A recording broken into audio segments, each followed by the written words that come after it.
Hello mga kabataan airsoft, meron na naman akong bagong ipapakita sa inyo at isa na namang ENC gas blowback airsoft pistol to. Pero bago natin buksan tong ENC pistol natin na to, gusto ko lang banggitin sa inyo na suspended na talaga ang ating page na Bataan Airsoft. Hindi na tayo pinagbigyan ni Meta na ibalik yung ating Facebook page na Bataan Airsoft. Kaya gumawa tayo ng panibagong Facebook page. Ito nga pala ang ating panibagong Facebook page. Yan. Bali, Bataan Airsoft 2 ang pinangalan natin dyan para hindi pa rin nalalayo sa original page natin na Bataan Airsoft. Hindi na kasi tayo pinagbigyan ni Meta na ibalik yung ating Facebook page na yun. Kaya nanghihinayang rin tayo kasi marami tayong mga kabataan airsoft na doon nag-i-inquire sa page natin na yun na Bataan Airsoft. Doon sila nagtatanong kung paano ba gawin yung isang bagay o kung anong unit ba yung maganda. Doon rin sila kumuha ng idea kung ano ba yung bibili nilang airsoft pistol sa page natin na yun. Ngayon, ito na yung panibagong nating page. Pakipollow na lang kung hindi nakakabala sa inyo mga kabataan airsoft. Maraming salamat mga kabataan airsoft ha. Ito nga yung ENC 2103. Ngayon, bago natin buksan yan, ipakita ko lang sa inyo yung kanyang box. Medyo lumaki na nga yung box niya kumpara sa mga ibang ENC pistol. Ito yung ENC 1102. Yan, mas malaki na yung box ng 2103. Siguro kaya malaki ito dahil malaki rin yung laman, no? Pero tingnan natin kung gano'n nga ba talaga, kung malaki rin talaga yung laman. O, buksan na nga natin. Yan, no? Ito nga yung laman niya. Isang high kappa pistol o 2011 pistol ng ENC. Kung mapapansin nyo, mas maliit nga itong pistol na to kumpara sa ibang mga high kappa. Mas short yung barrel niya. Kasi nga, ito yung high kappa 4.3 ng ENC. Mas maliit yung barrel niya kumpara sa mga high kappa na 5.1 ang haba ng barrel. Kaya kung mapapansin nyo yung slide niya, halos isang dangkal lang natin yung haba niyan. Tanggalin na nga natin yung kanyang sticker muna para makita natin kung ano nga ba yung markings na meron sa slide 2103 ng ENC na to. Dahil natanggal na natin ang kanyang sticker, meron pala nakalagay dito na Springfield Armory tapos logo ng Springfield. Nga pala, ang Springfield ay isa sa mga kilalang manufacturer ng mga firearms. Isa sa mga tinitingalayan yung Springfield Armory na yan. Ayun pala yung ginaya ng ENC 2103 na to. Dito nga tayo sa kanya slide, meron nga siyang rear serration tsaka front serration para mas madali siyang ikasa. Ganun din sa kabila, meron siyang rear serration tsaka front serration para kung dito mo siya trip ikasa, madali pa rin siya ikasa kasi mas makapit siya gawa nga ng serration niya. Meron siyang kulay silver na hammer. Kulay gray ang kanyang barrel. Ang kanyang recoil guide kulay silver naman. Hindi katulad ng ibang mga high kappa pistol o 2011 pistol, wala nakasulat dito sa kanyang barrel na 45 ACP. Yung ibang 1911 o 2011 pistol na mayroong 45 caliber sa tunay na barrel na na-replicate ng airsoft ay may nakasulat dito na 45 ACP. Ang kanyang rear sight, ayan.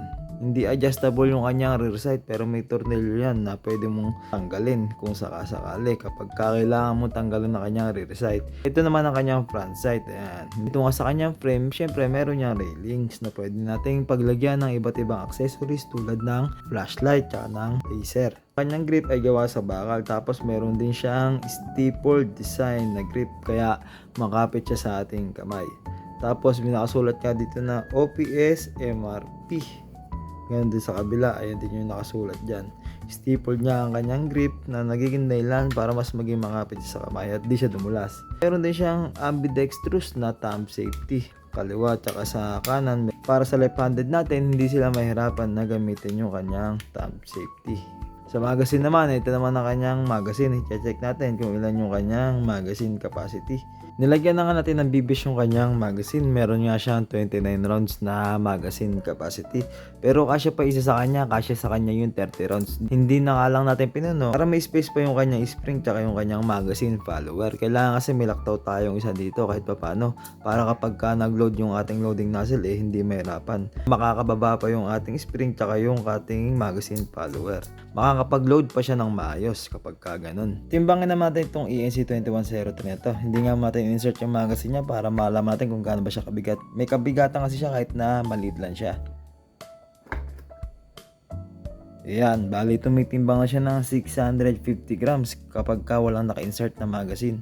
Ngayon, insert naman natin yung magazine niya para malaman natin kung gaano siya kabigat kapag ka naka-insert na yung magazine. May laman ding bala yan.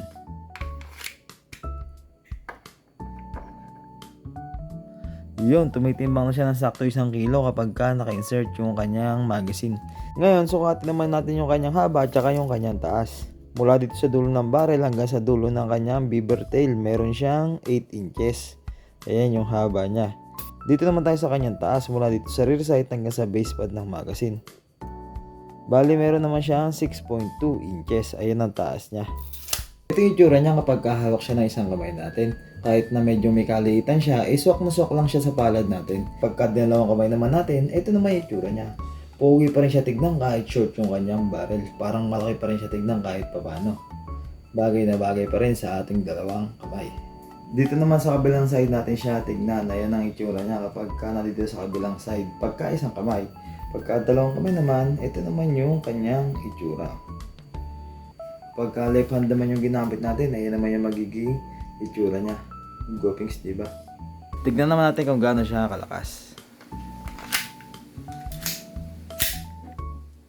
Lutong kumasa. Unang putok. 277.2. 278.4. 277.9. 276.1. 262.2. Ayan, bali nagre-range siya ng 260 to 280 FPS. Ganyan lang ang lakas niya kasi nga short yung kanyang barrel. Pero hindi na masama para sa ganito kalaking unit. 265.8. So yun mga kabataan Airsoft, maraming salamat sa panunod nyo. Sana kahit paano nakapagbahagi ako ng kahit na kaunting kaalaman tungkol dito sa ENC 2103 na to. At sa patuloy na sumusubaybay pa rin sa atin kahit na-suspended na ang ating original page na Bataan Airsoft, maraming salamat din sa inyo. Kahit paano hindi pa kayo nagsasawang sumuporta sa atin. Maraming salamat sa panunod nyo mga kabataan Airsoft. Bye bye!